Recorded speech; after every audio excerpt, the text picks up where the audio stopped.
Counting your veggies can be hard. So we did it for you. V8, the original. Happening now. Police are now working 3 crime scenes, and it all began in the historic King William neighborhood with a shooting and then a carjacking. How the whole thing unfolded, coming up. The state's new abortion bill has legal provisions that have never been tried before. What both sides of the issue are saying about the legal challenges ahead. The governor outlawing mask mandates when it comes to state buildings. But the one place you'll still need the mask handy when you go to the courthouse. Coming up next. If you're looking to elevate your summer grill game, coming up, we have some tools and gadgets that might help.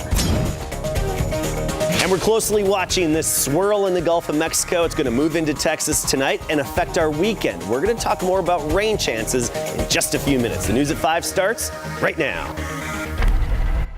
And first at 5, a lockdown has been lifted at a Northeast ISD middle school after a student found a gun on campus. NEISD tells us it happened at Ed White Middle School after school was already dismissed. The school is located off Mid-Crown Drive, not far from Walsham Road. NEISD says about 40 students were on campus when one student found a gun inside a restroom. The student reported it to staff and the gun was secured. The district is reviewing video from outside of the restroom to try and figure out who left the gun there.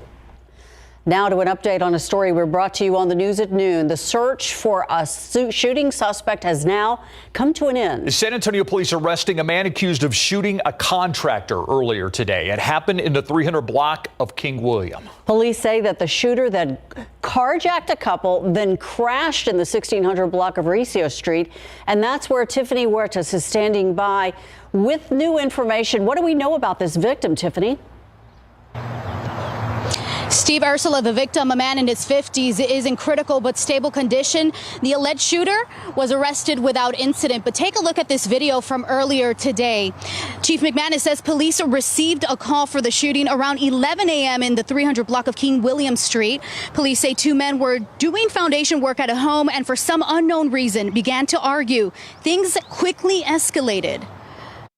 He pulled out a weapon, shot the guy in the back of the head, and ran down Madison, where he carjacked a Mercedes from an elderly couple.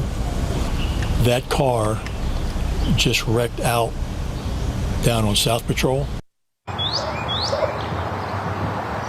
The driver traveled south and was eventually captured on the 600 block of Recio Street, and that's where we are right now. They captured him here right in the middle of this neighborhood on the south side. The elderly couple and the homeowner were not injured. Chief McManus says the homeowner did perform CPR on the victim. Reporting from the south side, Tiffany Huertas, KSAT 12 News. Thank you, Tiffany. He's accused of ordering an assault on a Bexar County inmate, and now he's behind bars. And the assault came from within the sheriff's department. The Bexar County Sheriff's Office has arrested 34-year-old unit officer Frank Ramos. They say on May 17th, they received a complaint from an inmate saying he'd been assaulted. After confirming the assault with security footage, investigators later learned it was ordered by Ramos. He's charged with official oppression and assault bodily injury. Ramos has been with the sheriff's office since 2014. A second deputy, 22-year-old Jasmine Ramos, who the sheriff's office says didn't intervene during the assault, was also fired. We also have an update to a deadly crash last week. A man who was killed while trying to cross South Zarzamora near San Fernando has been identified. He is 77-year-old Ausencio Castillo Ruiz. The San Antonio police say he was hit by a driver back on May 13th and died at the hospital. They say the driver, who had a green light, did stop to help and is not facing charges. A 25-year-old man behind bars on charges related to a road rage shooting that happened last month. Marcos Antonio Valadez, charged with shooting another man's truck at the intersection of I-35 and O'Connor Road on April 23rd. Arrest records state that Valadez pulled out of a private driveway to get onto an access road and cut off the other driver. That driver got in front of Valadez, and when the two came to a stoplight, Valadez was reportedly seen on camera inside the victim's truck, pulling out a gun and shooting at the truck's tire before then driving off. He now faces a charge of deadly conduct with a firearm. His bail set at $20,000. The Bexar County Fire Marshal's office working to determine the cause of a garage fire this morning. Flames broke out about 7:45 at the home in the 13,700 block of Tramonto Hill. That's near Petranco Road and Highway 211. Investigators say the fire started in the garage. It was contained there. One person in the house at the time suffered minor burns. Again, the cause is unknown. Strong pushback from an order from the governor that the masks that are being worn in the county facilities can no longer be mandated. Now, a local administrative judge is fighting it. Yeah, Paul Venema with a look at the governor's executive order, the judge's reason for refusing to comply, and the confusion surrounding this issue. When you first arrive at the Bexar County Courthouse complex, one of the first things you'll notice are these signs. They're in defiance of this order from the governor that went into effect today. It prohibits counties from requiring or mandating mask wearing. The governor's order legally has no effect on the judiciary. Administrative Judge Ron Rudhelp says his explanation for noncompliance is simple. He gets his orders from the Texas Supreme Court, not the governor. The Texas Supreme Court has told judges that anything coming out of the governor's office related to these types of requirements don't have an effect. Those conflicting orders are confusing for folks like Vinny Ochoa, who has a business across from the courthouse. The governor's voted no more wearing masks, so why do we have to wear a mask inside the courthouse?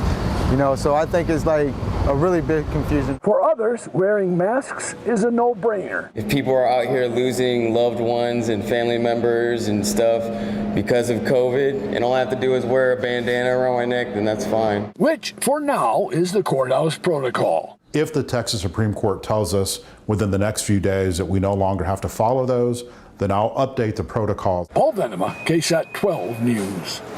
Growing signs that the U.S. is turning a corner with COVID-19 cases, hospitalizations and deaths all going down, and the effort to get more Americans vaccinated is ramping up. ABC's Rena Roy with details.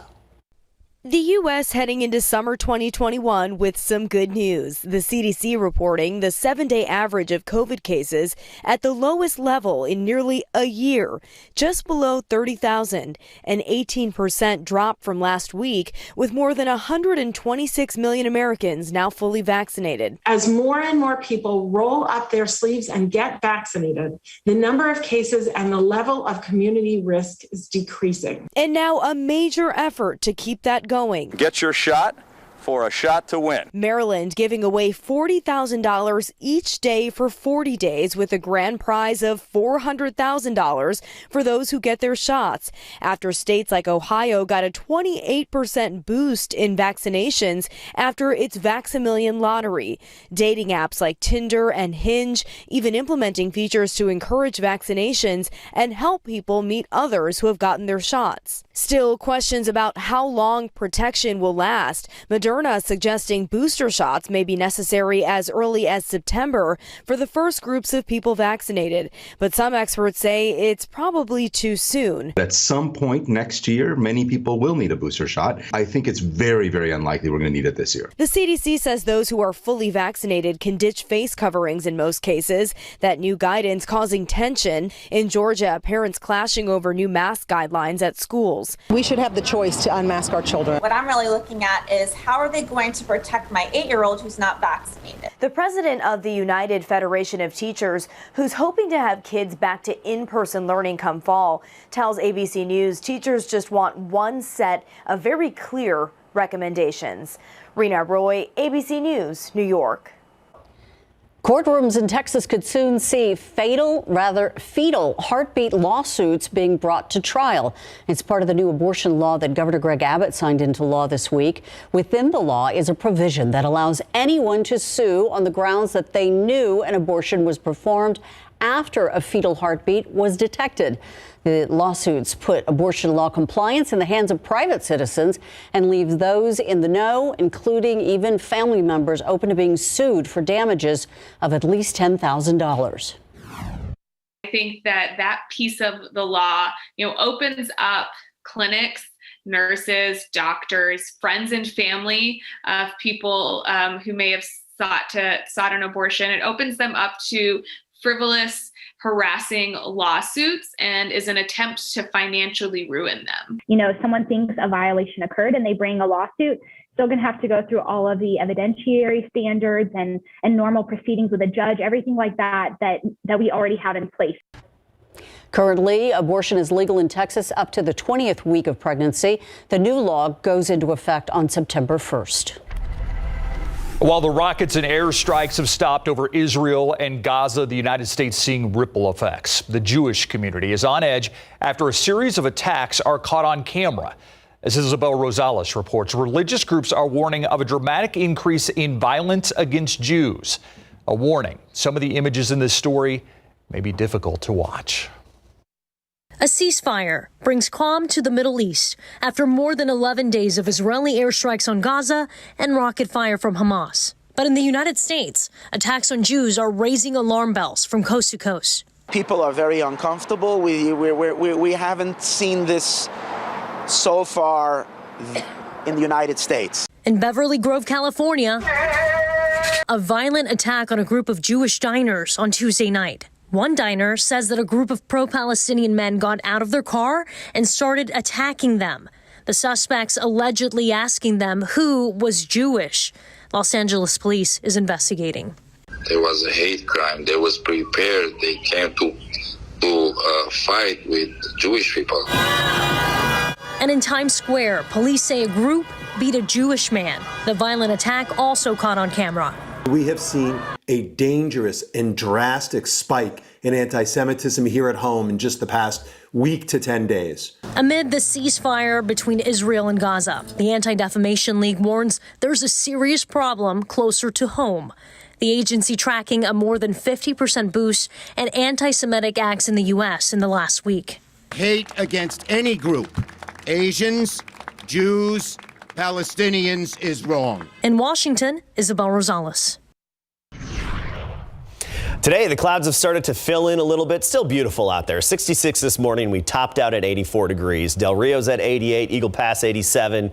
87 even in Shirts. And Michael's backyard in Floresville 86 degrees. For the most part, we've got readings in the 80s, even just flirting with 90 in spots, including New Braunfels. This evening, pretty uneventful, partly cloudy, muggy. It is sticky outside. A tropical air mass has moved into place. That's going to mean a stray pop-up shower or two, especially east of I-35. But what we're watching closely is this little swirl that we have in the Gulf of Mexico. This is a new development here. We're going to talk about this and what kind of impact it's going to have on your weekend, with rain chances especially. Ursula? Thank you, Adam. It is grilling season. Whether you use gas, charcoal, or electric, your grill can be used for so many things, from pizza to s'mores. If you're looking to step up your grilling game, we got the go-to gadgets next.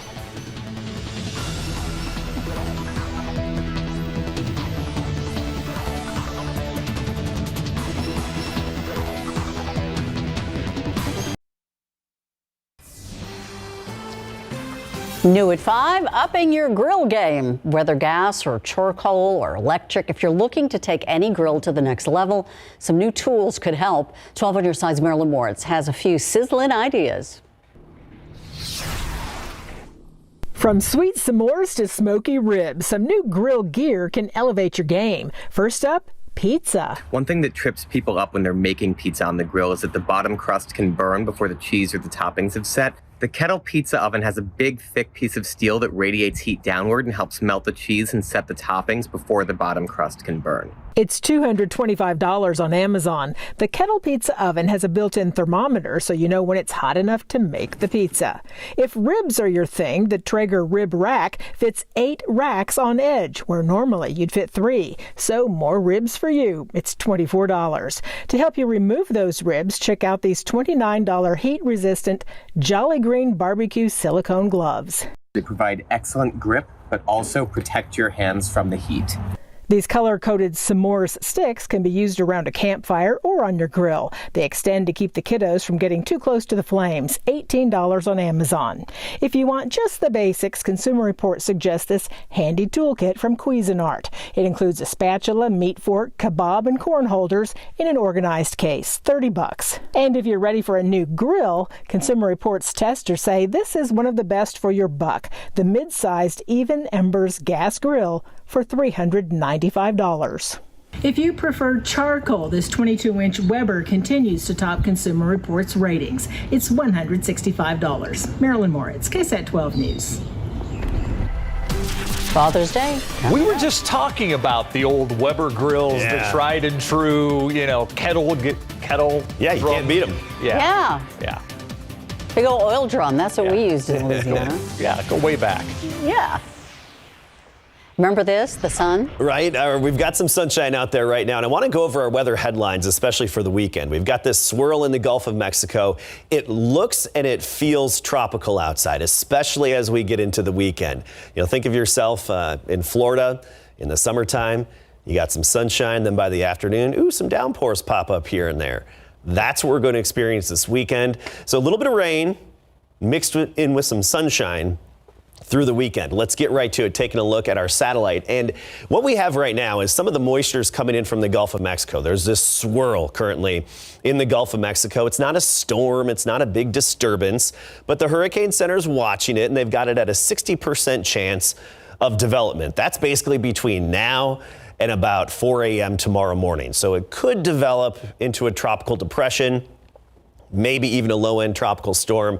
Even if that happens, even if this swirl gets a title, the impact does not change for us in our area. It just means a little extra wind along the coast, but the impact for us is pretty much the same, and that's that tropical feel and look as we go through the weekend. Here's a visible satellite. You see that well-defined center of circulation, but it is pulling in some drier air on the east side of that circulation, pulling that in, and some lower sea surface temperatures closer to the coastline should inhibit the development a little bit here in the coming hours. Again, it really only has about 12 hours to go before it's onshore, so it has a short amount of time, short window of opportunity to develop. You put the radar on, you see those downpours are starting to cycle their way onshore, especially closer to Houston and in Louisiana, where they definitely don't need the rain right now. Even Victoria doesn't need the rain after all that they had the other day, especially on Wednesday. And that's where we have a few thunderstorms. These are tropical downpours.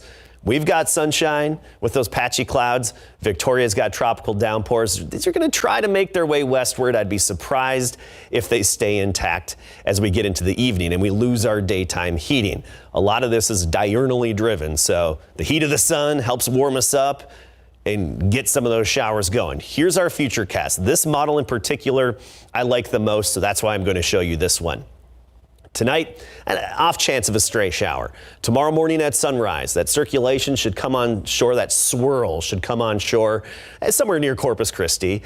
And then as we get into the midday, we're talking 11 a.m. to 1 p.m., our rain chances start to spike as that swirl gets closer to us. So there you go, noon, and you see some of that activity. That's here in San Antonio. Rio Grande, looking dry, actually very dry. And that'll last into the early afternoon, then it tapers off. But it's one of those situations where, due to the nature of this pattern, you'll have some sunshine, and then a few miles away, a big downpour comes up. And we're not looking at anything severe. The kind of stuff that's fun to sit on the porch and watch as it rains and passes by, then the sun comes out right after. So we're spiking those rain chances to 60% around the noon hour tomorrow. That's when we think we have the highest chance and highest probability of showers and maybe a few rumbles of thunder, but we're not looking at anything severe. It's tropical in nature. We're not so used to that around here, whereas folks along the coast, or if you go to the coast often, you know what I'm talking about, right?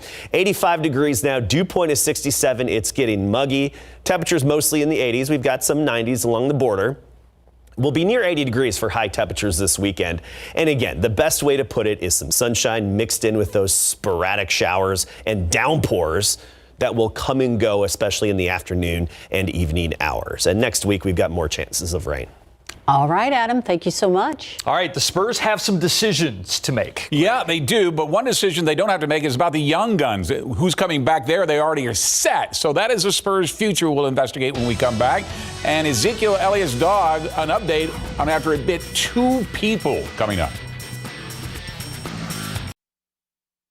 Our San Antonio Spurs are officially in off-season mode after missing the playoffs for the second straight year, franchise first. Now the question is, who gets to come back among the big-name free agents? That includes DeMar DeRozan, Rudy Gay, and Patty Mills. And at what price? After earning almost $28 million last season, DeRozan will want a max deal as he tests the free agent market. Remember, Rudy Gay was a player friend who convinced DeRozan that playing for the Spurs is not that bad at all after a shocking trade from Toronto, where he thought he would play the rest of his career. And Patty Mills, the last holdover from the 2014 championship, who struggled in the second half of the season, averaging only 8 points per game in the final 31, shooting just 36% from the field. But there's plenty of young talent to build on for next year, including Lonnie Walker IV. Future's great, you know. We just got to continue to work hard, continue to do what we do, control what we can control. This is a big summer for all of us. We got to go out there and win it as a team and as an individual. So I'm excited. While the Spurs season is over, the Golden State Warriors and Memphis Grizzlies have one more shot at the playoffs, and they meet tonight. It's after the Grizzlies ended the Spurs season 196, and the Lakers came back against the Warriors to win the 7th playoff position 103-100. Now these two teams wrap up the play-in tournament tonight in San Francisco, with the winner taking the 8th playoff position. The loser's season is over. But can the Warriors respond after such an emotional loss against the Lakers? Steph, Draymond, Loon, those guys have they've been in the playoffs year after year. This is what the playoffs are about. Every game is hugely emotional, and you always have to respond one way or the other. Whether you're coming off a win or you're coming off a loss, it's all about just leaving that one behind and getting ready for the next one. Pro football coverage, powered by Davis Law Firm. Ezekiel Elliott's dogs have him in trouble again after 3 got out in the Frisco suburb, with one of them biting 2 people that sent them to the hospital on Thursday morning. Zeke was issued 3 citations by police, and one of his dogs, a Rottweiler, has to be quarantined for 10 days. This is not the first time Elliott has been in trouble due to his dogs. A woman pool attendant filed a lawsuit in June of 2020 after she claimed his 3 dogs attacked her, causing severe bodily injury. This is something he has to get a hold of and find some way to solve this problem that keeps happening. Yeah, 10 days quarantine, then they decide if the dog's dangerous after that, I believe. They do. Yeah. Thanks, Greg. We'll be right back. 3 San Antonio councilwomen hosting a drive-through Fiesta-themed vaccine clinic featuring El Rey Feo, 72.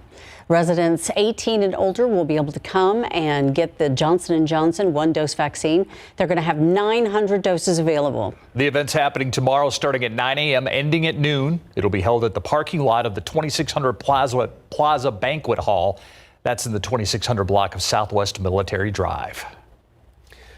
All right, tomorrow we spike the rain chances around the noon hour. That's what it's looking like right now. It's just one of those tropical air masses where it's very muggy outside. You'll have a little bit of sunshine, then some downpours will start popping up here and there. So it's going to be a mixture of the sun with a few sporadic downpours, near 80 for highs this weekend. Southeasterly breeze at 5 to 15. We get into next week, closer to 90 toward the end of the week. Thank you, Adam, and thank you for watching the News at 5. World News up next. See you back here at 6.